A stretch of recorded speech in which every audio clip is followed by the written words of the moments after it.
Vanessa Law had asked me to share with her for a paper that she's doing on the introduction to discipleship, to Disciples of Christ Church, how I came out of the Methodist tradition into being the pastor here at Pembroke Christian Church, and what my thought process was and how that kind of evolved. And so I'd grown up Methodist, been into church ever since I could remember. I remember running in the back of the Sunday school building when my dad or my mom would let me out, and that's where my closest family went and friends went. We had a tremendous youth group when I was growing up. And in fact, a lot of times our youth group, the two churches are very close to each other, literally. Out the back door of the Methodist church to the front door of the Christian church is probably about 100 yards. And so when I was in MYF, Methodist Youth Fellowship, back when I was younger in my teenage days, we would meet sometimes with the CYF, what they called Christian Youth Fellowship back in that day. And so we would meet together. And so I had some familiarity with the church here. My grandfather went to church here. My grandfather, Britz, went to church here, and his wife, Nola, my grandmother, went to church at the Methodist church. But I'd grown up and I'd held several positions at the Methodist church. I'd been a lay speaker. I'd been a youth leader. I had a tremendous number of really inspired youth to this day who are still some of the most faithful and inspired people that I know. And so I was blessed to go through a youth group leading them. And then I was chairman of the board, administrative council over there, and had done really most of the things that I could do within the Methodist system. You had to be ordained or a college seminary graduate in order to be a Methodist pastor, and that just wasn't where my life had taken me, and that just wasn't available to me to quit work and go to school and take care of my family and those type of things. It just wasn't a path that was available to me. I'd done some preaching at the church, lay speaking, and at the sister church on the same charge, Mount Lebanon Church here in Pembroke in Hoke Store. And I guess somehow or another there was a pastoral open position here. Reverend Ellswick was retiring and no longer serving on a weekly basis here. And Margaret Seymour, who is really the key person, the front person, I'm sure there was many behind her, talking and evaluating and thinking about, asked me to come and preach one Sunday. And I did that. I came in the back door back there, and I was met by Ronnie Whitehead, and he said he would lead, Margaret had said that they would lead the service except for the preaching part. And then when I came through the door, Ronnie Whitehead said, well, I'll do the announcements in the communion table, and you do everything else. And so I had enough experience in doing that and kind of looked down the bulletin and was able to find my way through that service that day and gave the message. And then they invited me back again in a couple of weeks, and then maybe 2 or 3 weeks in a row. And then I didn't hear anything back, and I thought, well, that's the end of that journey.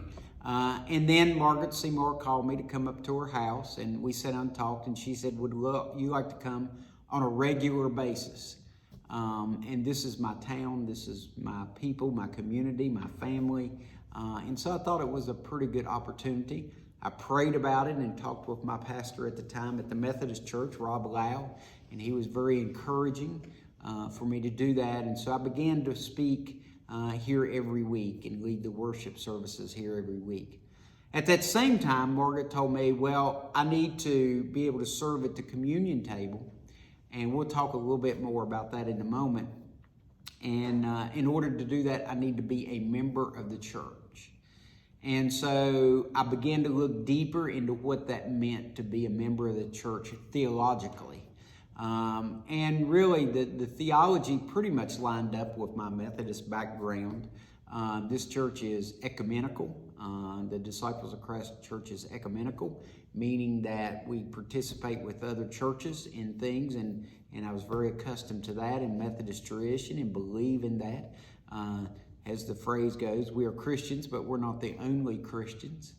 And then theology-wise, we believe in a believer's baptism here and not in, as I came out of a tradition where we had sprinkling of infant baptism. And that really, this church kind of lined up more with my belief in that than my old church, my old Methodist beliefs. So that kind of fell more in line. And then the communion table was the center of each and every worship service, and I become to appreciate and love that. That's the reason I'm sitting at the communion table now. It is the centerpiece of the Disciples of Christ faith. We are a church that I came out of a Methodist, which was a connectional church, meaning that you paid assessments or dues or to the national organization, to United Methodists as a whole. This church in Disciples of Christ, we were in a covenant relationship with other Disciples of Christ church, but we set our own policies here, we set our own constitution here, we set our own beliefs, and within the framework of overall faith, what works for our church community. And I just love that, of being in a covenant relationship with other churches rather than paying apportionments. That's the word that they use, and being part of a system governed from the top down. United Methodist was structured in such a way, and still is structured in such a way, that policies and beliefs come down through the book of discipline to each individual church. We are much different. We are run based upon a local basis, makes our own decisions, and so that appealed to me. So I began to read and study more, and met with Gary McCoy, who was a pastor of Blacksburg Christian Church, and he became my assigned mentor in the commissioning process. There was a path to be the pastor here through the region, through the Virginia region, which is a collection of churches organized in Virginia. They're in covenant relationship with each other, called commissioning. And I took some classes and read some books and went through some interviews and was commissioned by the Disciples of Christ Church. I believe that was in 2011. And I very much enjoyed and appreciated my growth as a pastor, my growth in my faith in my God, in my relationship with my God, and hopefully along the line have had some influence or led other people to increase their faith, or to at least strengthen their journey with God. And so I'm just blessed to be here. This particular thing that I'm making this video is the day before Easter, and I will be speaking in the morning at Calvary Christian Church, which is a sister church of ours located here in town, an ecumenical relationship that we have with him. We're getting ready to do a revival in a couple of weeks with all the Disciples of Christ Church here in the county. We do things with the Methodist Church. We do things with anybody in the community. We've done things in the past with Castle Rock Baptist Church. And so I love the ecumenical aspect of the church. I love the fact that I've been able to come here and preach and baptize and do weddings and officiate at funerals in this community. And that's because of the commissioning process that was available to me. And so I just appreciate that. I appreciate that about this church. I love how the Disciples of Christ is organized. Coming out of the Stone Campbell movement, I'm certainly no scholar on the history of the church, but coming out of the Stone Campbell movement, I love how that was organized and put together in a way that it is truly a community-led, congregationally led church. So Vanessa, I hope this is somewhat of a help to you.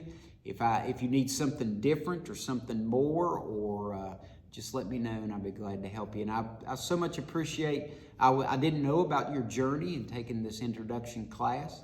And I'd love to see your textbook and see your paper and see what you're doing in that class.